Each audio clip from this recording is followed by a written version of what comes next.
is Family Day, and we are off to the south. Real into relaxation as we try to catch us some fish and enjoy the resorts of Laguna.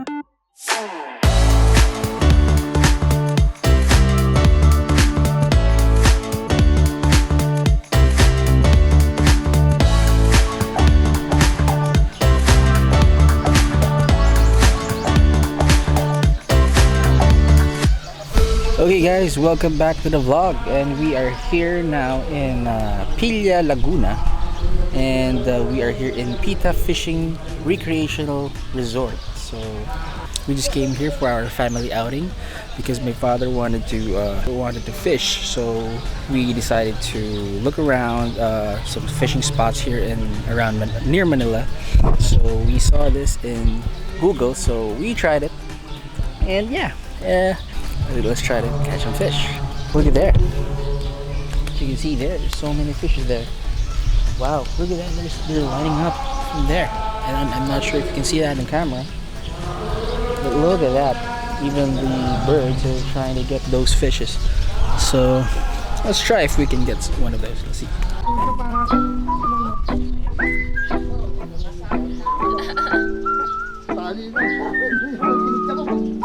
Magkano yung ganyan?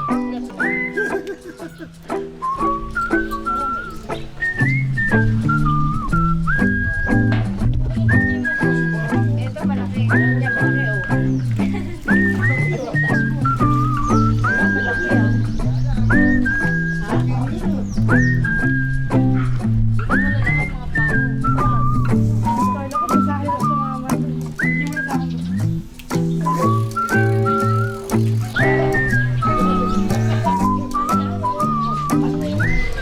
So here's our cottage. I think our cottage. Oh, there is a power outlet in the cottage, just right there.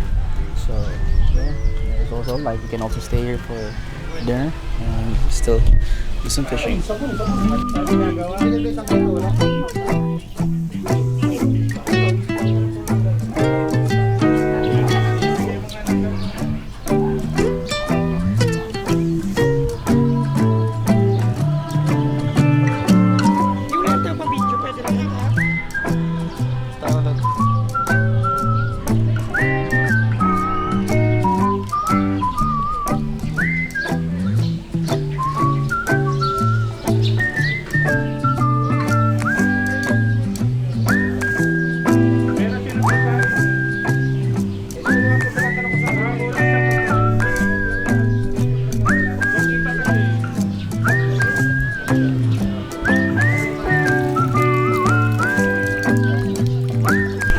So as you can see, look at this. Look at how wide their fishing area is.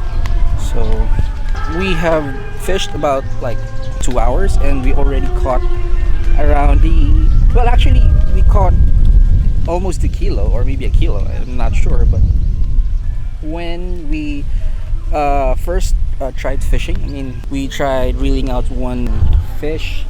This took us maybe around 1 minute, and then we already caught some fish.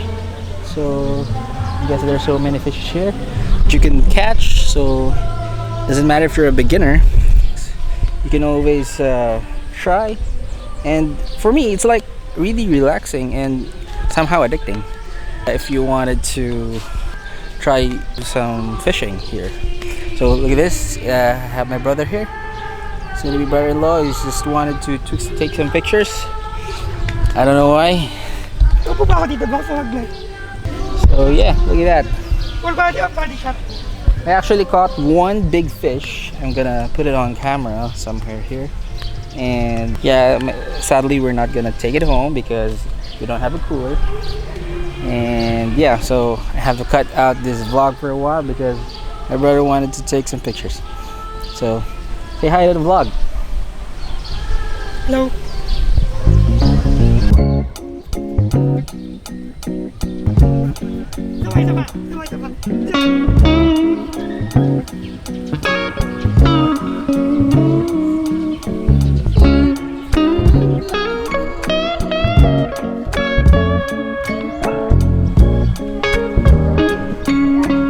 Okay, as you can see, it is very relaxing here, and this is the cottage.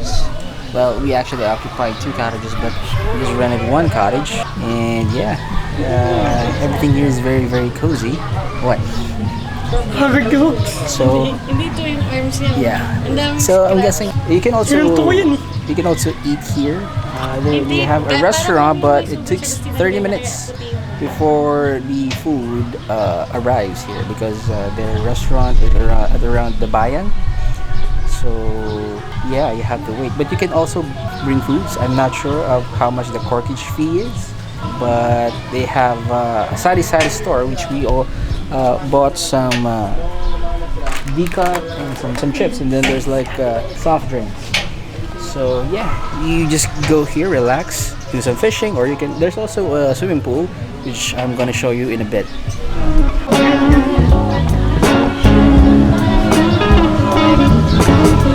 Okay, so we are now going home, but before going home, I'm just gonna show you some brief tour around the fishing resort. Look at that. So as you can see, they have a bunch of cottages. They have this a big what do you call this, venue area, which if you have some birthday, you can celebrate your birthday there. And yeah, you can relax here if you want. There's also, you can do some boating. I think it's 50 pesos per person. And yeah, here's some cottages here. And yeah, there's also a big one here. There's also a playground for the chickatings. Wait, let me see. Okay, playground for the chickatings. Look at that.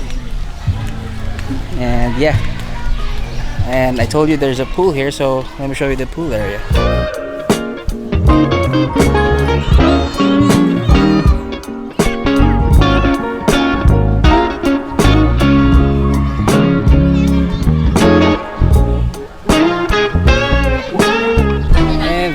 That is the pool area, and yeah, this is the sari-sari store and supermarket. So yes, this is it for the fishing resort here in Pila, Laguna. And so the entrance fee here is just 100 per person. So next destination is Tanay, Rizal. So see you there. Okay, so from Laguna, we are now here in Tanay, Rizal. So we are now eating here in Tanay Highland, one of the most famous restaurants here in Tanay. So it's actually my first timer, so we're gonna try their food offerings for tonight. Let's go.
Okay, so we just finished eating, and can you say about the food? Super good.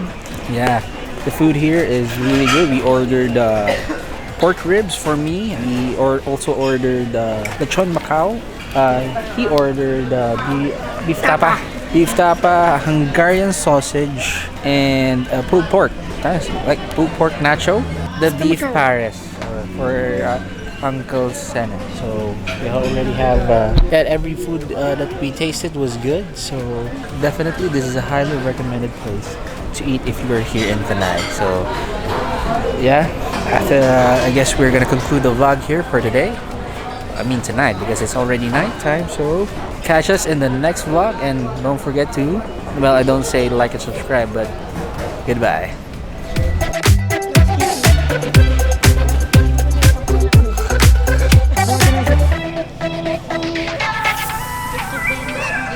Ano ginagawa mo? Vlog. Ano ginagawa mo? Candidate, no? Ano ka? Voice over flower? Ang ikaw, sayaw, sayaw, ang ikaw. Bakit nahihiya ka? Pinag-usapan ni Momoy. Ha? Ilaw pa, baba mo pa. Lang ikaw, sayaw, sayaw. Bus kasi, ayos mo ka. Sige na. Tuwa sa mga ilaw, ganung ilalapit bagay. Bus, ayos Ayan mo ka. po.